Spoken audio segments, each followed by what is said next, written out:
So today we're going to be making these desk names. I just sit on the edge of your desk like that and tell everyone who's working in that space. They're modelled on mine, which is this here. It's made out of a piece of red gum. It's got some live edge on it and a piece of brass. But if you want to see how I made these ones, stick around and let's go.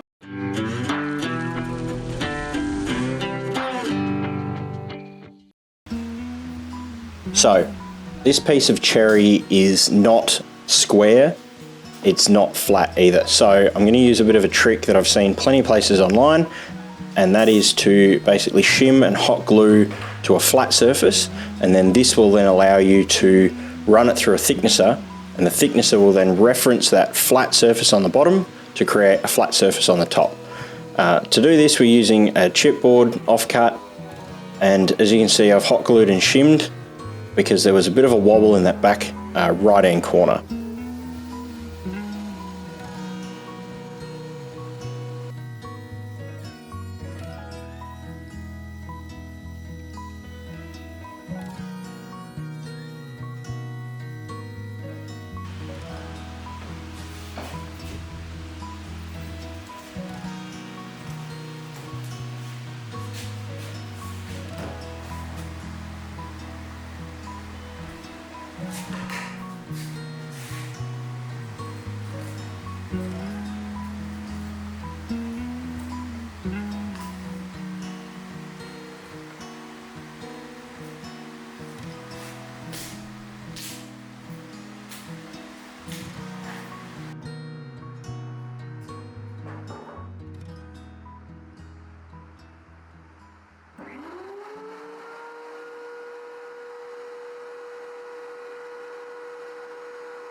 Alright, so on this step we need to get a right angle surface relevant to the top and bottom we just created, and given that this is a live edge piece, there isn't one.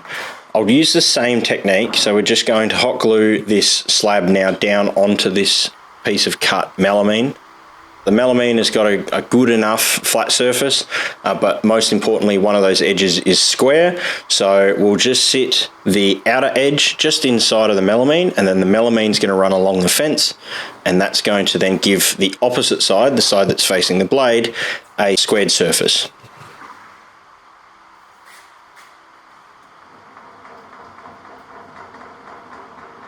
So just to skip ahead, what we'll be doing is cutting the name plates. This will be what we'll laser etch the names of each of the individuals onto.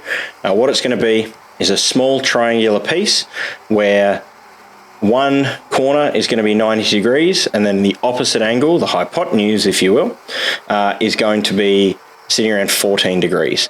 And this is going to allow enough space that you can clearly read the person's name, and there's going to be a couple of other things on there too. To do it, first thing I did is I just got the block as square as I could. I then set the blade to around about 14 degrees, and then I made my first cut, which once I was satisfied with the piece that came out of it, I just then continued by resetting the blade in to 90 degrees, then to 14 degrees, then to 90 degrees, and back and forth, and we ended up getting 12 pieces out of that.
So what you can see me doing here is trimming each piece to length. Once it's trimmed to length, then we're going to put a small angle on each end of the piece. It's just for aesthetics, and for the most part, it's just going to create kind of an aesthetically pleasing triangle up to where your name is. And I kind of eyeballed the angle here, but once I set it, you'll see that I'll use a stop block. This will then allow me to make those repeatable cuts. So we'll just clamp a couple of offcuts into place, set the blade to whatever that angle is. I say 14 degrees so often, it's likely 14 degrees, but I think it was closer to 20 something. We'll make a repeatable cut on every single one of them. Eventually, this will then give them that kind of distinctive look when sitting on the desk.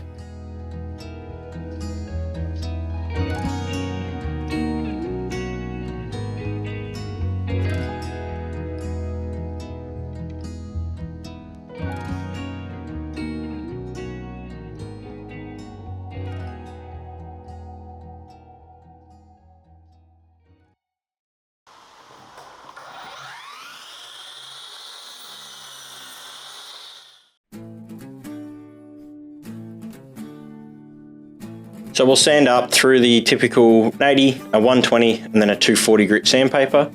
Of course, working with a denser timber means that this comes up very, very nicely once you start to get some of those higher grits. But I wanted the individuals, when they're seeing it on their desk, to have a bit of timber on the desk and not a bit of plastic, which if you give it too high a grit sandpaper, sometimes can look a little plasticky. So I was trying to avoid that. And this timber is too nice to ruin in that way.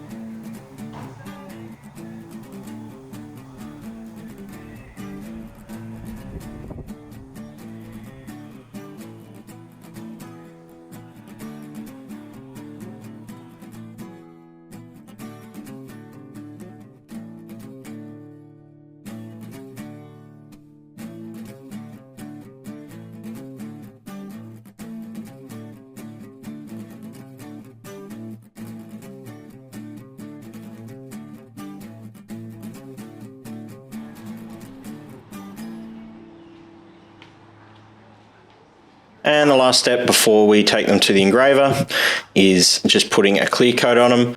This is a polyester, it's just called Cabothane Clear. Ultimately, any wipe-on poly would do the same job.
Okay, so this is where the rubber hits the road. This is the laser engraving. Each individual would have their name, and then I also put a rising sun on one end and their core badge on the opposite end. To do this, you'll see a faint marking in the center there. So we found center, then we lined up the template we made on the CAD software to the bit of timber. And as you can see, I've also made a small cradle. This makes sure that the surface that's being etched is parallel to the surface underneath there, which is the kind of the base. Each one took about 7 minutes, and I'm so grateful to the guys at the Army Makers Space who allowed me to use this and to get these all done so quickly. It's definitely a great program, and there is a link in the description if you want to know more about what those guys are doing. It made this process very, very quick.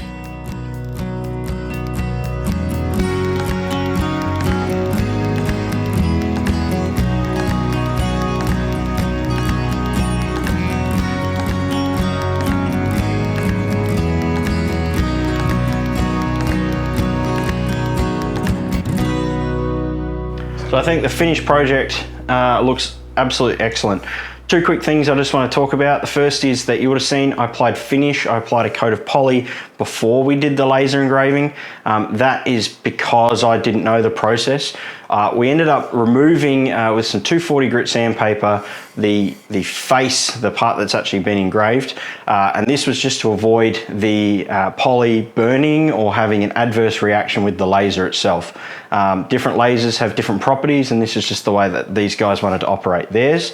The other thing, of course, is you'll notice that these ones are different to the ones that you saw in the video. So I did these up for my friends that I work with, some of my work colleagues, and so they have their name and the Rising Sun badge and their Army Corps badge on theirs. Not going to do that and then show you all of their names, and it's just not how we do business. So Elise's was made up as well, and we'll probably end up putting something over here, maybe a little enamel badge or something like that that's a bit more Elise's style. But in the meantime, you get to see what they kind of turned out like. I think they looked excellent. You can really also see when you're up close that there is about 1 millimeter's worth of depth along each of these letters, so I'm sure that no dings, scratches or anything just as we move around are going to affect this. They turned out excellent, and of course if you liked watching this video, like, subscribe. It really helps me out. I really do enjoy reading comments, and I shall see you on the next one. Cheers.